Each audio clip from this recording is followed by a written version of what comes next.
never thought I'd be the one to tell a story like this.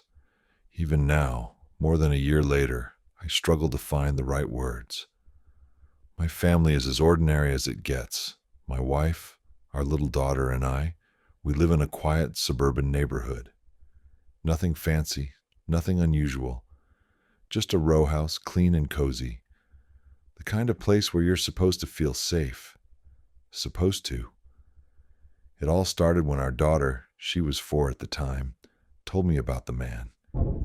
She said he came into her room at night, just stood there, silent, watching her. She called him the man from the shadow.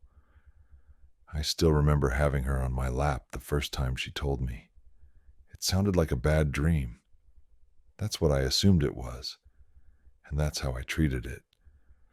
I told her she'd probably had a nightmare. Maybe she'd seen something that confused her. She's got a vivid imagination, like most kids her age. Loves to tell stories.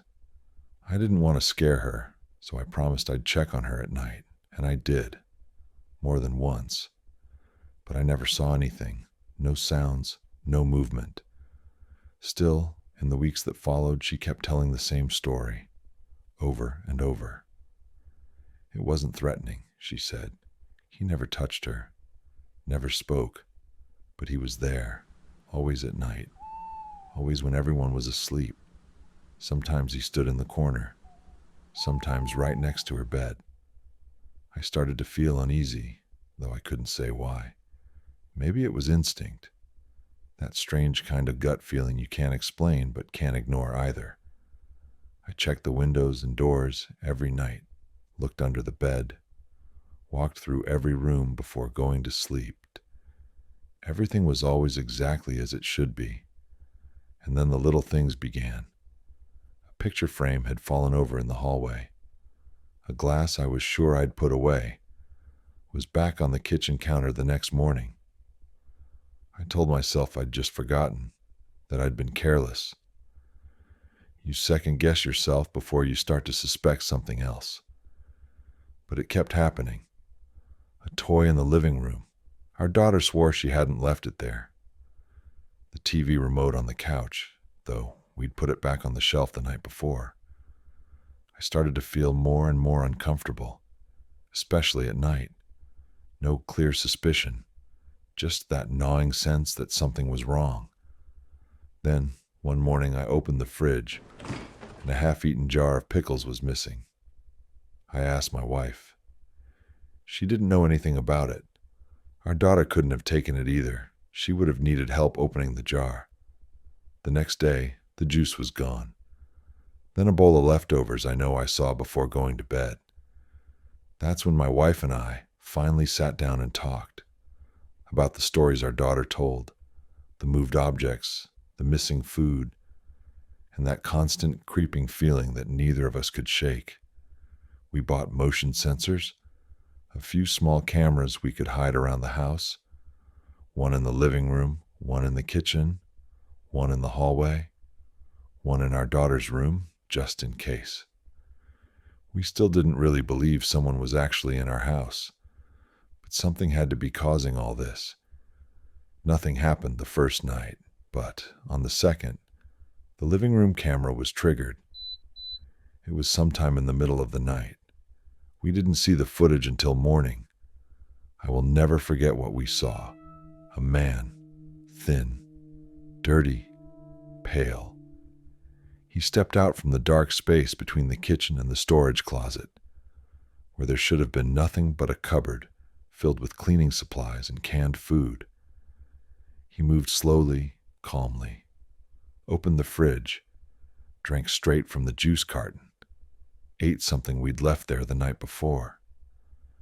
Then he wiped his mouth, turned around, and walked toward the hallway. The camera there caught him as he passed our bedroom. Then he turned into our daughter's room.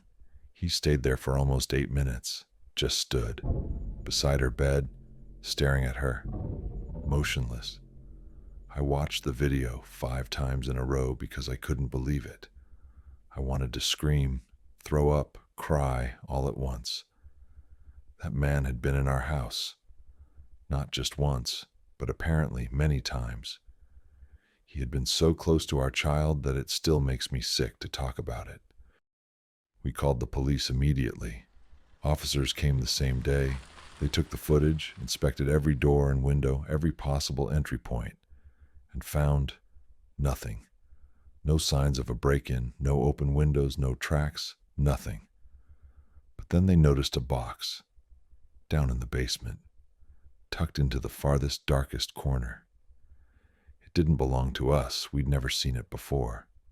Inside, clothes, canned food, a knife, and a notebook. I wish I'd never found out what was written in it. He had been watching us, apparently for weeks, maybe months. He knew our routines. When we left the house, when we went to bed, what our daughter liked for breakfast, what shows we watched at night, everything, all written down in shaky, unsettling handwriting. And between the notes, plans, fantasies, he'd written out what he wanted to do to us, especially to our daughter. I can't repeat the words. They were too sick, too graphic, too real. The police caught him on the fourth night. He tried to come back, but this time they were waiting. He had a copied key to our back door, and when they arrested him, he said just one sentence.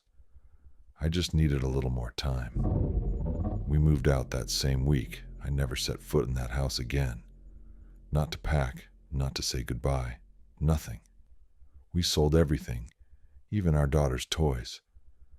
She barely remembers it now, or so she says. I hope she's telling the truth. I hope it really has faded.